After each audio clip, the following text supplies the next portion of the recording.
Chers téléspectateurs, bonsoir. Je vous salue très chaleureusement et à tous cela, fils de Dieu, fille de Dieu, que le Seigneur, notre Sauveur, Jésus-Christ, vous bénisse et vous bénisse grandement. C'est un réel plaisir pour moi, aujourd'hui encore, d'être là avec vous pour partager la parole de Dieu. Elle est notre nourriture. Nous la lisons, la méditons, elle nous inspire. Au travers de cette parole que nous avons dans la Bible, nous nous connectons à la pensée de l'Éternel, de Dieu. Nous nous connectons, nous nous unissons. Donc il est capital et très important de la lire et de la méditer pour s'arrimer à la pensée de Dieu, à la volonté de Dieu. Car il y aura beaucoup de surprises le moment venu. Beaucoup de surprises. Parce qu'il y a bien des choses que nous négligeons dans notre marche chrétienne. Alors que le Seigneur, lui, il est sérieux avec sa parole. Oui, notre Dieu, c'est un Dieu de parole. Aujourd'hui, un thème nous inspire à donner au peuple la pensée de Dieu. Le voici. Les menteurs dans l'Église chrétienne. Les menteurs dans l'Église chrétienne. Voilà le thème. Et déjà dans ce thème, il ressort que dans l'Église de Dieu, où Jésus-Christ est le chef, il y a des menteurs. Et c'est lui qui nous le dit.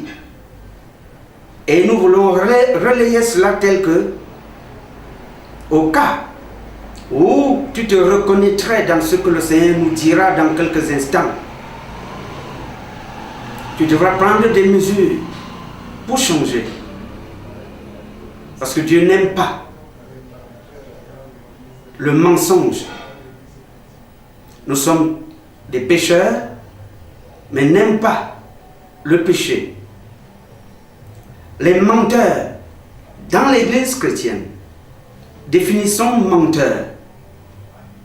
Un menteur, c'est une personne qui affirme comme vrai ce qu'elle sait être faux, ou qui ne dit pas la vérité, exceptionnellement ou habituellement. Voilà. Un menteur, c'est celui qui cache son mensonge derrière une fausse apparence. Un menteur n'est pas vrai. Alors, l'attitude de Dieu par rapport aux menteurs. Nous allons lire beaucoup la parole à ce sujet. Proverbe 4, 19 dit: la voix des méchants est comme les ténèbres. Ils n'aperçoivent pas ce qui les fera tomber. Donc, dans l'Église chrétienne, le péché fait tomber. Il peut être évident, comme il peut être camouflé. Les gens peuvent vivre comme cela naturellement dans le péché, mais sans s'apercevoir qu'ils sont en danger de chute, ou alors qu'ils sont disgraciés aux yeux de Dieu. De ce Dieu-là, qui est vrai. Si Dieu, Jésus-Christ, est le chef de l'Église, est vrai. Mais à l'intérieur de cette Église se retrouvent maintenant des menteurs, des faux. Il nous avise. Il nous demande d'être vigilants. Il nous demande de nous examiner tel que nous ne tombions pas dans son couperet le moment venu. Dieu est vrai. Jean 3, 33. Celui qui a reçu son témoignage a certifié que Dieu est vrai. Jésus-Christ le certifie. Dieu est vrai. Donc dans l'Église de Dieu, la vérité est capitale. Dieu est saint. Lisons-le dans Lévitique 20, 26. Il dit, vous serez saints pour moi, car je suis saint, moi l'Éternel. Je vous ai séparés des peuples, afin que vous soyez à moi, être saints pour Dieu, mis à part pour lui, choisi par lui, mis de côté, mis à part pour lui, avec les regards tournés vers lui, une grande crainte de son nom, de sa parole, de sa volonté. Vous serez saints pour moi. Donc, dans l'Église chrétienne, le mensonge dans les bouches, dans les attitudes, les comportements est à bannir, car ceux-là qui se répondent d'être fils de Dieu, filles de Dieu, se revêtent des vêtements de sainteté, de ceux-là qui sont mis à part pour Dieu et par lui. Dieu est esprit. Et il nous le dit dans Jean 4, 24. Dieu est esprit. Et il faut que ceux qui l'adorent, l'adorent en esprit et en vérité. Conduit par l'Esprit Saint, l'Esprit de Dieu, l'Esprit de sainteté, l'Esprit de vérité. Dieu est esprit. Et les adorateurs, ceux-là qui le reçoivent comme Dieu, qui marchent comme des fils, vont forcément l'adorer et le suivre, guidés par l'Esprit de Dieu. Dieu est lumière. 1 Jean 1,5 nous dit, la nouvelle que nous avons apprise de lui et que nous vous annonçons, c'est que Dieu est lumière et qu'il n'y a point en lui de ténèbres. C'est deux choses diamétralement opposées. D'un côté, la lumière et de l'autre côté, les ténèbres. Dieu est lumière. Et tout ce qui s'est passé dans ce monde lorsqu'il nous envoie son Fils, c'était au regard de Dieu pour nous sortir des ténèbres, des mensonges, des griffes du diable et nous placer dans la lumière, dans la vérité, la pureté, la sainteté. Et c'est pour cela d'ailleurs qu'il a dit, de la bouche de Jésus-Christ, je suis la lumière du monde. Et son but c'était de nous amener à être lumière du monde, donc sans ténèbres, sans mensonges. Je reviens toujours sur le thème qui nous guide ce soir, les menteurs dans l'église chrétienne. Dieu est amour. 1 Jean 4, 16. Dieu est amour. Et nous avons connu l'amour que Dieu a pour nous. Et nous y avons cru. Dieu est amour. Et celui qui demeure dans l'amour demeure en Dieu. Et Dieu demeure en lui. Dieu est amour. Donc ceux dans son église qui vont l'accepter, qui vont suivre ses pas, devront nécessairement être amour. Aimer Dieu au premier chef, aimer le prochain sans condition. Oui. Voilà ce que Dieu nous dit. Dieu est amour. Et celui qui demeure dans l'amour demeure en Dieu. Voilà. Si j'ai donné ces attributs de Dieu, c'est pour montrer que ce Dieu, notre Père, sur qui nous posons nos regards et à qui nous donnons notre cœur, nous gère, nous conduit et nous le suivons. Donc, si toi et moi, nous demeurons dans l'amour en Dieu, l'amour de Dieu, rempli l'amour de Dieu en nous, alors Dieu demeure en nous parce qu'il est amour. Alors, quiconque déclare aimer Dieu est en communion avec lui. Vous poserez la question, mettons comme cela beaucoup de chrétiens. Mon fils, ma fille, aimes-tu Dieu? La plupart du temps, vous n'entendrez pas quelqu'un vous dire je n'aime pas Dieu. Ça existe. Mais dans l'église, les gens vous diront oui, j'aime Dieu. Il est tout pour moi. Il est mon tout, il est mon Père. Alors, la parole de Dieu voudrait nous apprendre ceci. Si tu dis aimer Dieu, tu es en communion avec lui. Nous dit la parole. 1 Jean, chapitre 1, au verset 3, dit 3b. Or, notre communion est avec le Père et avec son Fils, Jésus-Christ. Donc, si tu dis que tu aimes Dieu, tu es en communion, en relation intime avec et le Père et le Fils. Tu aimes Dieu, sache-le. Cela sous-entend que tu es en relation avec et le Père et le Fils. Nous dit 1 Jean chapitre 1 au verset 3. Mais aujourd'hui, la parole de Dieu pointe du doigt les menteurs dans l'église chrétienne.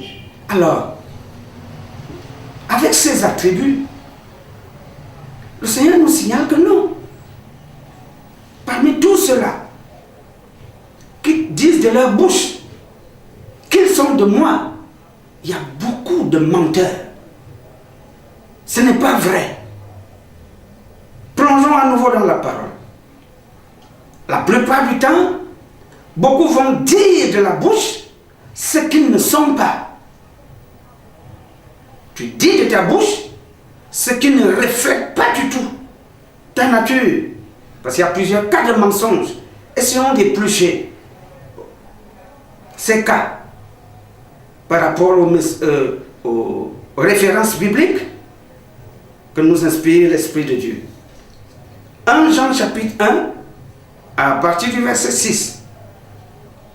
Si nous disons que nous sommes en communion avec Dieu et que nous marchions dans les ténèbres, nous mentons et nous ne pratiquons pas la vérité. Si nous disons, si nous confessons, si nous proclamons de notre bouche, si nous le déclarons, j'aime Dieu, je suis en communion avec et le Père et le Fils, et que par contre, nous marchions dans les ténèbres, loin des réalités des vrais fils de Dieu. Nous mentons, nous dit le Seigneur. Et nous ne pratiquons pas la vérité. En d'autres termes, les menteurs dans l'église chrétienne ne pratiquent pas, n'appliquent pas la vérité de Dieu. Voilà, un type de menteur. Tu dis ce que tu n'es pas. Tu vis dans les ténèbres, dans le noir, dans le faux, dans la corruption.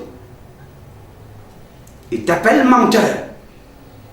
Parce que ce que tu déclares de ta bouche ne reflète pas la réalité des choses. Il ajoute, mais si nous marchons dans la lumière, comme il est lui-même dans la lumière, nous sommes mutuellement en communion. Donc, pour être en communion avec Dieu et le Père et le Fils, bien entendu l'Esprit Saint qui est en nous, et il faut marcher dans la lumière, dans la justice, dans la vérité, c'est-à-dire appliquer ce que Dieu nous dit. Alors, les premiers menteurs, le verset 10 va nous dire en quoi ils sont menteurs. Si nous disons que nous n'avons pas péché, nous le faisons menteur. Et sa parole n'est point en nous. Oui, parce que Dieu dit, et c'est vrai, il n'y a point de juste. Aucun. Il n'y a point de juste dans ce monde. Mais si nous disons, parce qu'il y en a qui le disent, que nous n'avons pas péché, nous le faisons menteur. Puisque lui, il nous dit que non, nous avons péché. En pensée, nous péchons. En parole, en intention, en acte, action, en omission. On omet de faire ce que nous sommes supposés de faire. On omet de faire la volonté de Dieu dans telle ou telle situation, dans tel ou tel cas. Nous avons péché. C'est-à-dire attrister Dieu. Sa parole n'est point à nous. Donc nous devrions reconnaître que nous péchons. Nous avons péché. Et la miséricorde de Dieu se manifestera à notre égard. C'est pour cela qu'il est bien, qu'il est bon de chercher à connaître Dieu, connaître sa volonté, comme dit Osée 6, 3. Osée 6, 3 dit, connaissons, cherchons à connaître l'Éternel. Ça dit sa parole, à le connaître, sa personne. Qui est-il? Que dit-il? Que nous demande-t-il? Qu'attend-il de nous? Il se laisse trouver par ceux qui le cherchent. Parce qu'en le cherchant, tu vas lui demander la sagesse. Donne-moi la sagesse. Permets-moi de te connaître, de te comprendre. Ce n'est pas une prière que tu fais comme cela en un jour et puis tu laisses tomber. Non. Tu es dans un processus.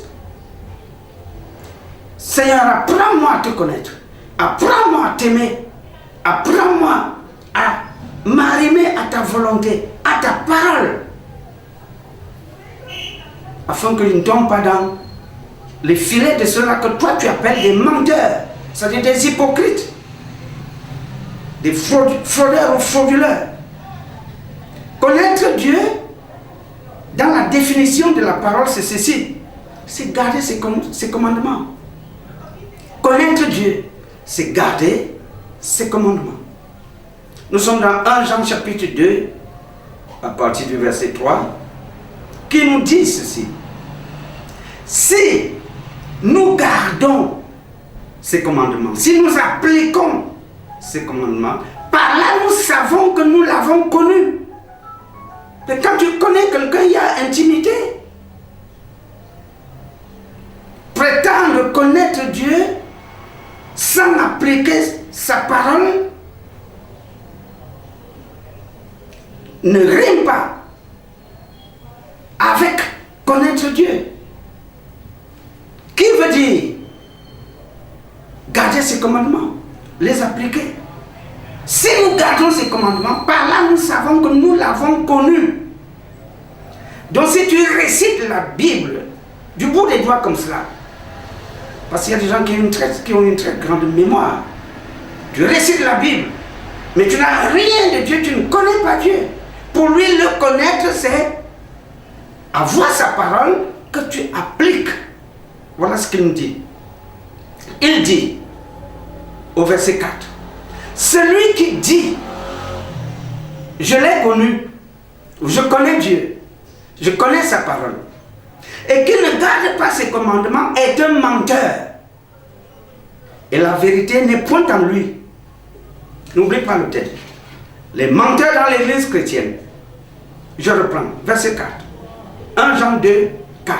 Celui qui dit, je l'ai connu, ou je connais Dieu, et qui ne garde pas ses commandements est un menteur. Et la vérité n'est point en lui, dit Dieu. Vous voyez, bien-aimés, chers amis, combien nous devrions faire attention avec ce que nous confessons, proclamons de nos bouches, et qui n'a rien à voir avec la réalité des faits de nos vies encombrées, remplies de fautes, de péchés, parfois que nous cajolons. Dieu, en ce temps, nous appellera menteurs. Et il dit au verset 5, mais celui qui garde sa parole, l'amour de Dieu est véritablement parfait dans lui. Par là, nous savons que nous sommes en lui.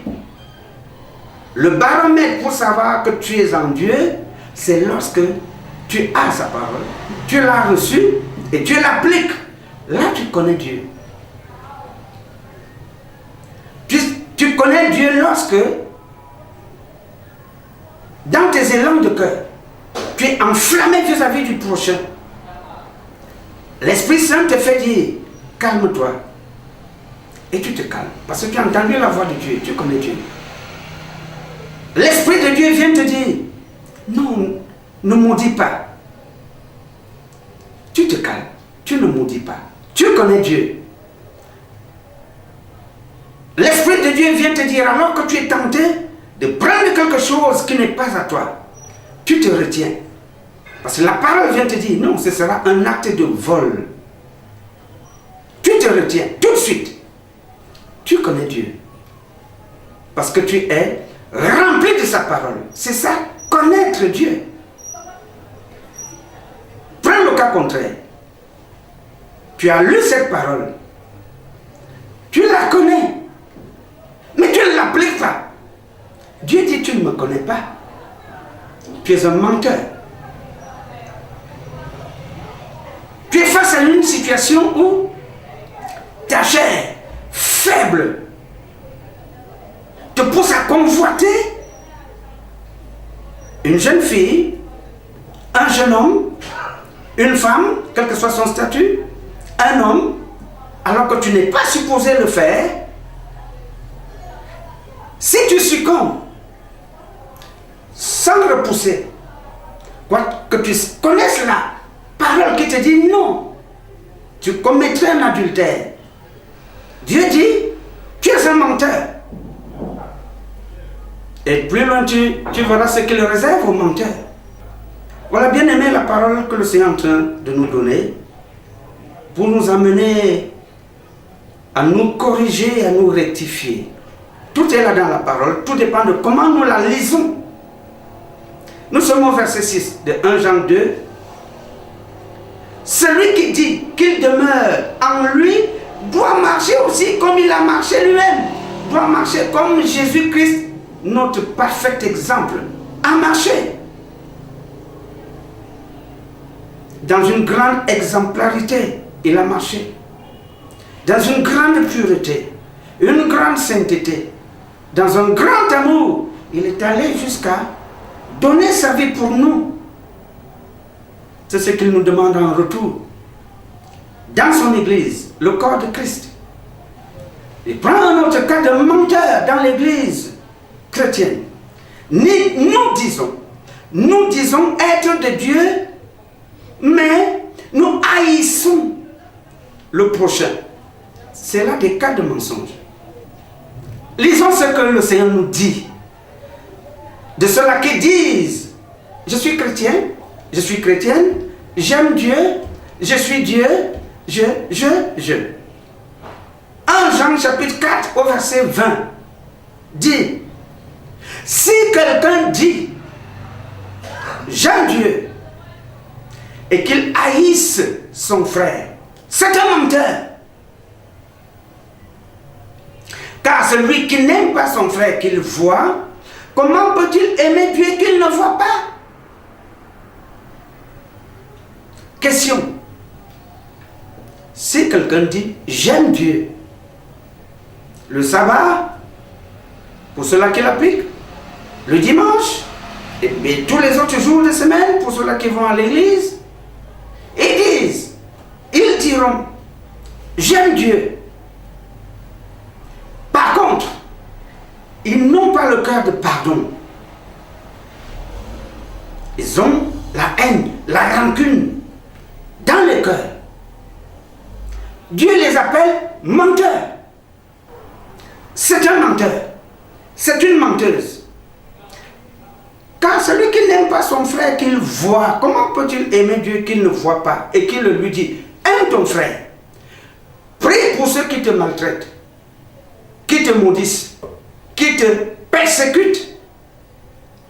Prie pour eux afin que Dieu les touche, les transforme et les amène à la repentance. Il ne t'a pas donné l'ordre,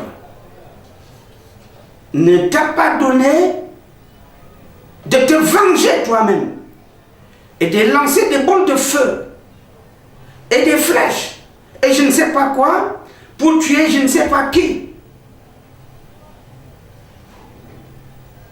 Il ne l'a jamais dit nulle part. Les gens vont se greffer sur les psaumes comme cela, qui sont des prières élevées par des gens pour foudroyer ceux-là qui les embêtent. Or, Jésus-Christ vient nous dire, priez pour eux, pardonnez-leur, comme moi je vous ai pardonné. Parce que nul n'est juste à ses yeux. À la limite, si vous les foudroyez, foudroyez les esprits qui les animent. Mais il y en a qui justement iront jusqu'à voir ces gens qu'on appelle les marabouts et consorts pour détruire X, Y, Z, pour les de ce monde. Alors qu'ils prétendent aimer Dieu, Dieu les appelle les menteurs. Ils ne sont pas dans le camp de Dieu. Pas du tout. Oui. 1 Jean chapitre 3 verset 14 nous dit, nous savons que nous sommes passés de la mort à la vie parce que nous aimons les frères. Celui qui n'aime pas demeure dans la mort. Est-ce que le peuple de Dieu, est-ce que ceux qui suivent comprennent cela? Celui qui n'a pas de cœur, d'amour pour le prochain, demeure dans la mort. Il n'est pas encore passé de la mort à la vie. Dieu les considère comme morts. Donc le manque d'amour vis-à-vis du prochain, quel que soit l'état du prochain vis-à-vis de toi. Mon fils, ma fille, il faut réfléchir au regard de ce que Dieu nous apprend aujourd'hui. Nous savons que nous sommes passés de la mort à la vie parce que nous aimons les frères. Donc quiconque n'aime pas un frère pour quelque motif que ce soit est encore dans les ténèbres, n'a pas encore la vie, n'est pas agréé par Dieu. La suite dit au verset 15, quiconque est son frère est un meurtrier. Et vous savez qu'aucun meurtrier n'a la vie éternelle demeurant en lui. Oh, la parole de Dieu. Tu es quelqu'un, la haine est dans ton cœur, Dieu t'appelle assassin, meurtrier. À ses yeux, tu n'es pas différent de celui qui tue avec le couteau. Tu tues avec la pensée, tu tues avec la bouche. Celui qui n'aime pas demeure dans la mort. Quiconque est son frère est un meurtrier, dit Dieu. Et vous savez qu'aucun meurtrier n'a la vie éternelle demeurant en lui. Donc si tu n'as pas la vie éternelle, tu as quoi? Verset 16. Nous avons connu l'amour en Christ, bien entendu, en ce qu'il a donné sa vie pour nous. Nous aussi, nous devons donner notre vie pour les frères. La parole de Dieu pose cette question. Quelle récompense, quel galon et quel mérite tu as de ne saluer que ceux-là avec qui tu t'entends? N'est-ce pas, les païens agissent ainsi? Mais toi, enfant de Dieu, fils de Dieu, fille de Dieu, qu'est-ce qui fera la différence? Tu es dans le même ministère, la même assemblée, mais il y a des gens à l'intérieur qui se haïssent correctement, sérieusement, qui ne se disent pas bonjour, qui ne se saluent pas. Mais tu es là devant Dieu qui te dit pardonne. Et il vient de te dire que nous avons connu l'amour en ce qu'il a donné sa vie pour nous. Nous aussi, nous devons donner notre vie pour les frères. Alors, si dans ton assemblée, tu as des gens que tu ne salues pas, que tu détestes, que tu hais, lorsque tu les trouveras couchés comme cela, agonisant, en route, que feras-tu? Beaucoup diront, même sans sortir cela de leur bouche, c'est bien fait. Tu as eu, c'est bien fait pour toi. Dieu les appelle les menteurs. C'est des menteurs. Ils ne sont pas agréés par Dieu. Et l'amour de Dieu ne demeure pas en eux. Voilà. Verset 17, il dit, si quelqu'un possède les biens du monde, tu es nanti, tu as, et que, voyant son frère dans le besoin, parce qu'il y a des nécessités, il lui ferme ses entrailles, il lui ferme sa paume de main, comment l'amour de Dieu demeure-t-il en lui? Donc, comme le dit 1 Jean 2, 11, mais celui qui est son frère est dans les ténèbres, il marche dans les ténèbres, il ne sait pas où il va, parce que les ténèbres ont aveuglé ses yeux. Donc, la haine, la rancune, le rejet de l'autre, Dieu n'approuve pas cela.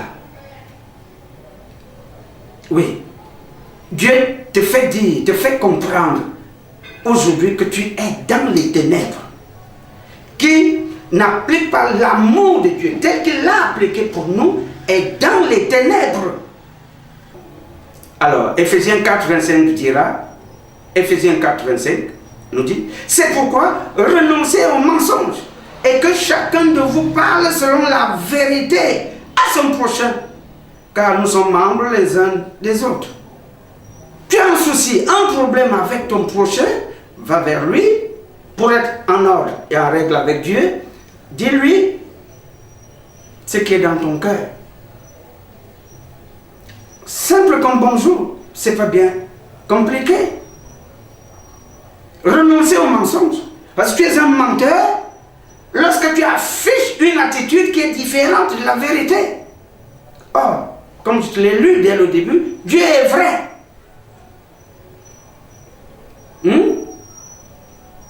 Et il voulait que nous tendions à être vrais, à être spirituels, à être justes, propres, purs, irréprochables, irrépréhensibles.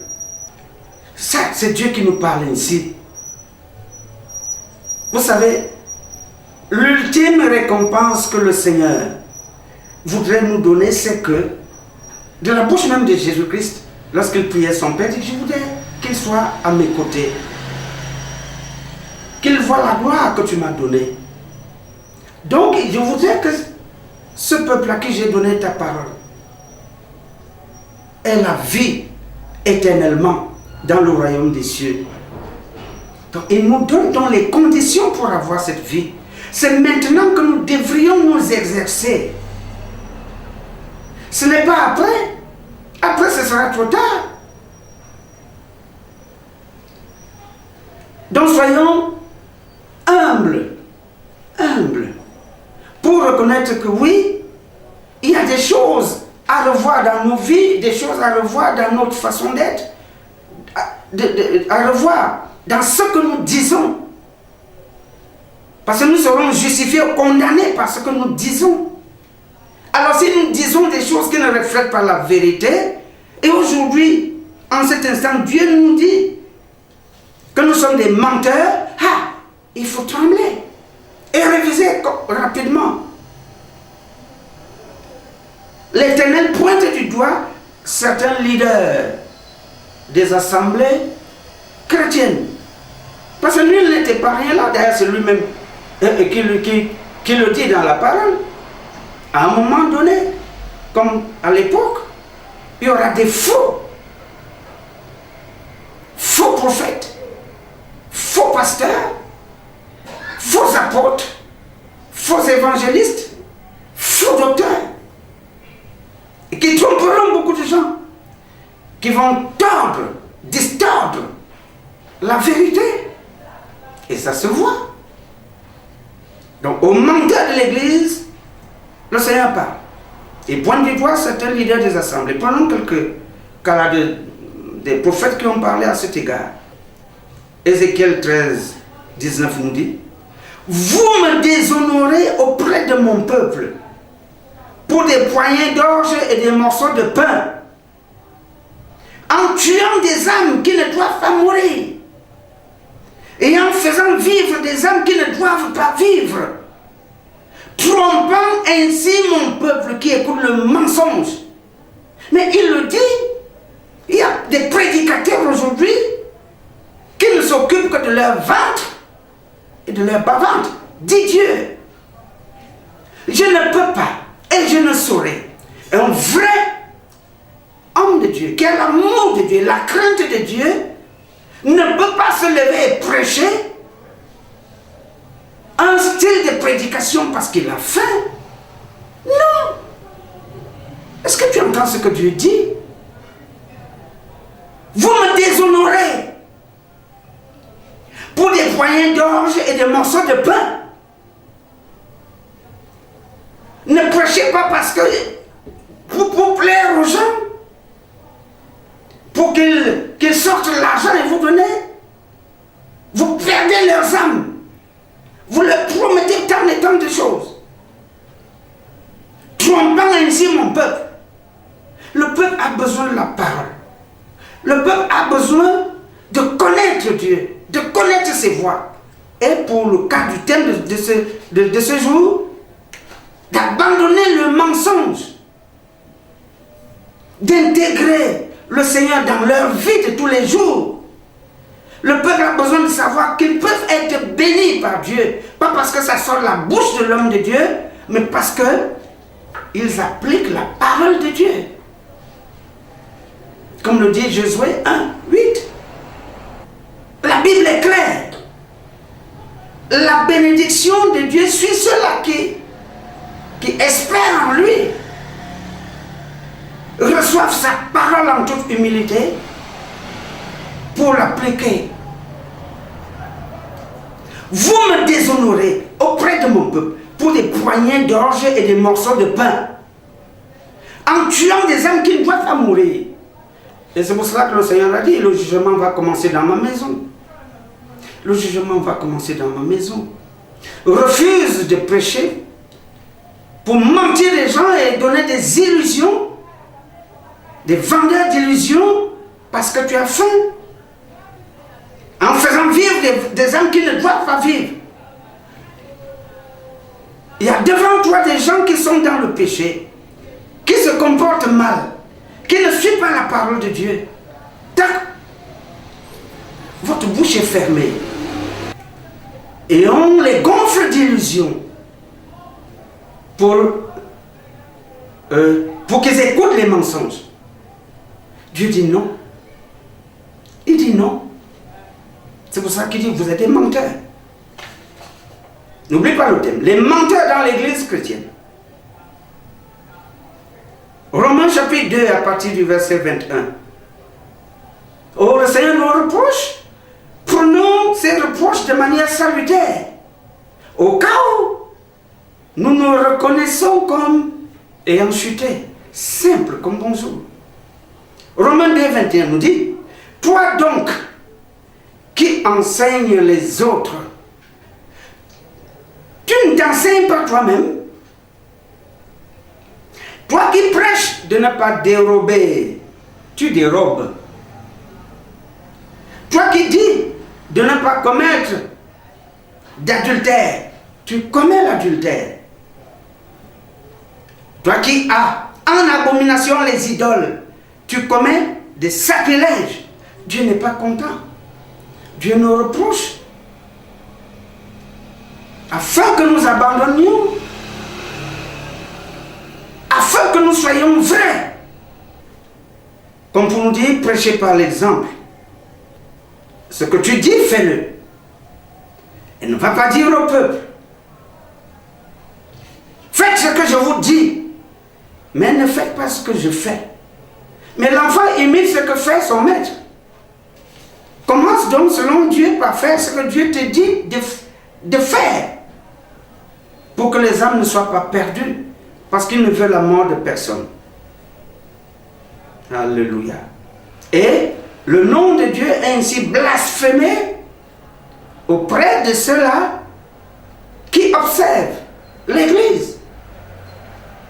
Et à la fin, la juge durement au regard de tout ce que font ceux-là qui vont à l'Église. L'Église en elle-même a une doctrine saine, sainte. Mais c'est les hommes emballés comme cela par les ruses du diable. C'est des hommes satanistes infiltrés dans l'Église qui déshonorent Dieu. Oui, il y a des infiltrés dans le milieu, dans ce milieu. Ils vont déshonorer. Ils vont faire perdre les gens. Dieu les appelle des menteurs. Et il va nous dire, éloignez-vous de ces hommes-là. Ceux-là qui tordent la parole de Dieu pour perdre davantage les âmes. Oui. Dans le peuple de Dieu, on trouve beaucoup de menteurs. Le Seigneur parle du mensonge dans l'Église, dans sa doctrine. Ésaïe 40, 18 pose cette question. Dieu nous pose cette question. Ésaïe 40, 18. À qui voulez-vous comparer Dieu? Donc nous avons donné les attributs au début. À qui voulez-vous comparer Dieu? À quelle image ferez-vous son égal? Dieu est lumière, Dieu est saint, Dieu est esprit. De quelle manière nous allons caricaturer la sainteté, l'esprit, ou la lumière, ou même l'amour incommensurable de Dieu? Il nous donne aussi la réponse dans la parole. À qui voulez-vous comparer Dieu? À quelle image ferez-vous son égal? Tu as Dieu et tu vas dire, prends une image comme ça à côté pour dire, bon, voici l'égal de Dieu. Réponse. Deutéronome 5, 8 dit, tu ne te feras point d'image taillée, de représentation quelconque, des choses qui sont en haut dans les cieux, qui sont en bas sur la terre, et qui sont dans les eaux plus bas que la terre. Pas de représentation quelconque. Des choses qui seraient égales à Dieu, qui représenteraient Dieu. Dieu dit non. Ces choses qui représentent Dieu, comment est-ce que le Seigneur les voit? Psaume 115, à partir du verset 5. Et le Seigneur dit, Psaume 115, à partir du verset 5, elles ont une bouche. Il parle donc de ces images taillées. Elles ont une bouche et ne parlent point. Elles ont des yeux et ne voient point. Verset 7. Elles ont des mains et ne touchent point. Des pieds et ne marchent point. Elles ne produisent aucun son dans leur gosier. Verset 8. Il leur ressemble ceux qui les fabriquent, tous ceux qui se confient en elles. Réfléchis, médite et tire toi-même des conclusions. Habakkuk pose cette question. Habakkuk 2, 18. À quoi sert une image taillée? pour qu'un ouvrier la taille. L'image taillée est taillée par un ouvrier. À quoi sert une image en fonte et qui enseigne le mensonge? Pour que l'ouvrier qui l'a faite place en elle sa confiance. Tandis qu'il fabrique des idoles muettes. Le Seigneur t'a donné la sagesse et l'intelligence. Et il nous donne cette parole pour réflexion. Réfléchissons, méditons et tirons-en des conclusions. Abomination, souillure et querelle fratricide dans l'église chrétienne. Entre les leaders, c'est des combats. C'est des combats rudes. Entre les fidèles, c'est des combats. C'est le mensonge. Point de vérité. Des abominations. Oh, les menteurs dans l'église chrétienne. Les menteurs dans l'église chrétienne. Le Seigneur nous parle aujourd'hui et nous demande de sortir de la liste de ceux-là qui sont menteurs. Ézéchiel 22, 11 nous dit: au milieu de toi, chacun se livre à des abominations avec la femme de son prochain. Chacun se souille par l'inceste avec sa belle-fille. Chacun déshonore sa sœur, fille de son père, etc., etc., etc. Des abominations, des souillures dans le milieu chrétien, nous dit Dieu. N'est-ce pas là des mensonges? Oh, bien-aimés, le Seigneur nous parle. Le Seigneur nous parle. Que réserve-t-il à tous ces menteurs? Que dit Dieu par rapport à ceux-là qui ne sont pas ce qu'ils disent qu'ils sont? Par rapport aux menteurs, que dit Dieu? Il y a beaucoup de passages. Écoutez, en 1, Apocalypse 21, 8 dit: mais pour les lâches, les incrédules, les abominables, les meurtriers, les impudiques, les enchanteurs, les idolâtres, sur la suite, et tous les menteurs, leur part sera dans les temps ardents de feu et de soufre, ce qui est la seconde mort. La part de tous les menteurs, y compris tous les autres cités par Dieu, dans les temps de feu. Ça fait frémir. Cela devrait nous ramener à être vrai. Dans l'amour de Dieu, la crainte de Dieu, être vrai. Abandonner le mal, le mensonge, le péché. Parce que le père du mensonge, c'est le diable. Et quiconque ment a un père. C'est lui.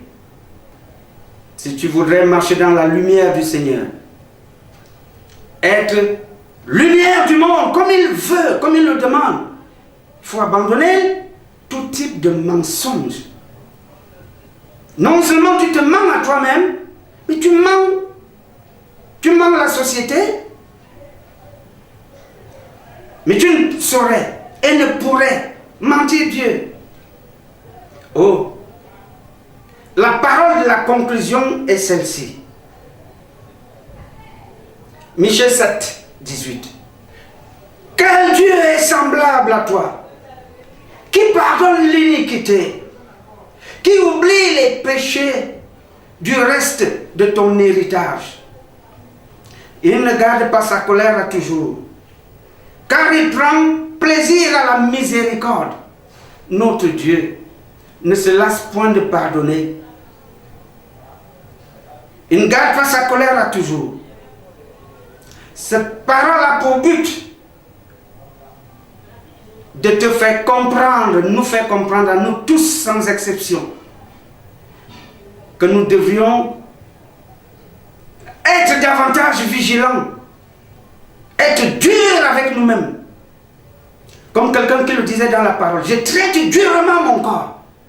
Je fais attention à ce que je dis, à ce que je fais. Parce qu'aujourd'hui je prêche et demain, je ne voudrais pas louper la vie. Les menteurs dans l'église chrétienne sont là. Peut-être en nous il y a quelque chose de menteur, de mensonge.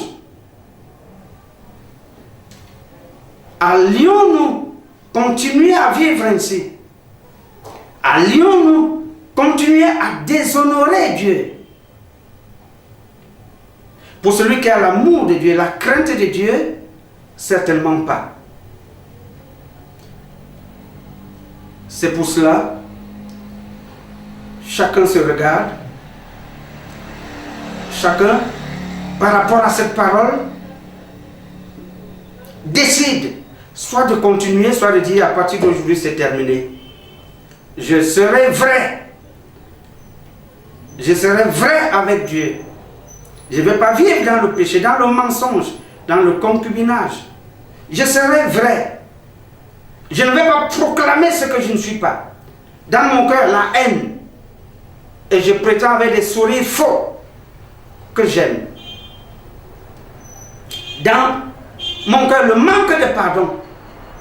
Et je souris comme ça grandement avec des gens que je maudis dans le secret.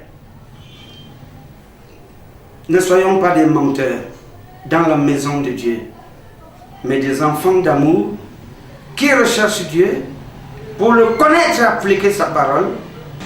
Bien-aimés, voilà la parole que le Seigneur nous donne à nous tous. Qu'elle nous conduise et au travers d'elle, que le Seigneur nous bénisse. Au nom de Jésus-Christ. Amen. Je voudrais élever une prière pour ceux-là qui en toute humilité se reconnaissent dans l'un ou plusieurs points du message qu'il nous a donné. Je voudrais te recommander, si tu le peux et si tu le veux, de te placer, pas devant moi, mais devant le Seigneur qui est là, devant toi, Jésus-Christ est là.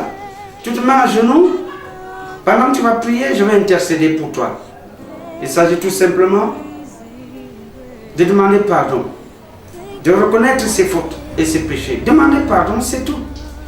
Et lui demander la force de marcher dans la vérité, la justice, la sainteté de Dieu. Nous prions. Ô Père, au nom de Jésus-Christ, je te présente ceux-là qui ont reçu ta parole en toute humilité, se reconnaissent comme pécheurs, se reconnaissent comme quelque part, ayant vécu dans le mal, dans le péché, dans le mensonge, ayant dit ce qu'ils ne sont pas, et faisant ce qui ne te glorifie pas. Père, pardonne-leur. Pardonne-nous. Pardonne-nous. Accorde-nous dans ta grâce infiniment grande, dans ta miséricorde, accorde-nous ton pardon et amène-nous à la repentance. Amène-nous au changement, à être dur avec nous-mêmes et à ne plus cajoler le péché, le mensonge. Seigneur, pardonne. Le sang de ton Fils Jésus-Christ a coulé. Au travers de ce sang, que ta puissante main sorte des ténèbres, ceux-là qui y sont encore, pour les mettre dans la lumière. Et demain, en prenant de fermes résolutions, qu'ils deviennent des enfants de lumière, qui propagent la vérité et qui marchent selon tes préceptes. Merci Seigneur, et gloire à toi, au nom de Jésus-Christ. Amen.